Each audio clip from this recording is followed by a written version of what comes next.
পূজাগুলো collection করতে গিয়ে, পূজার চাঁদা কালেকশন করতে গিয়ে যে জিনিসগুলো আমাদের করতে বারণ করা হয়েছে তা হচ্ছে রাস্তাঘাটে দাঁড় করিয়ে কোনো গাড়ি থেকে চাঁদা নেওয়া যাবে না। ফার্স্ট এই ব্যাপারটা কিন্তু সবাই লক্ষ্য রাখতে হবে। আর চাঁদাতে জুলুমের তো প্রশ্নই আসে না, কোনো কখনোই ছিল না, জুলুমের জন্য কোনো কিছু না থাকে।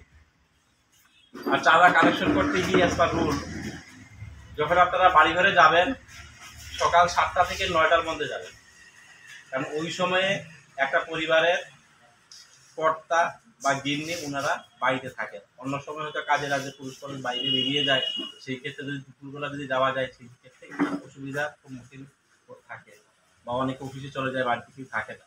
সেই জন্য আপনারা 7টা থেকে 9টার ভিতরেই পূজা কালেকশনে যাবেন। তাও আপনারা দুজন যাবেন, কোনো ব্যাগ কিছু দেওয়া যাবে না।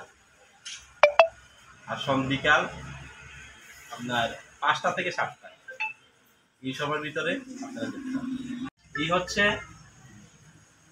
মূল যে ব্যাপারটা, এই জিনিসগুলো যদি দেখা যায় এর ব্যতিক্রমী কিছু কিছু অভিযোগ আমাদের কাছে আসে, তাহলে অ্যাজ পার রুল আমরা সেগুলো আমরা করতে বাধ্য থাকবো।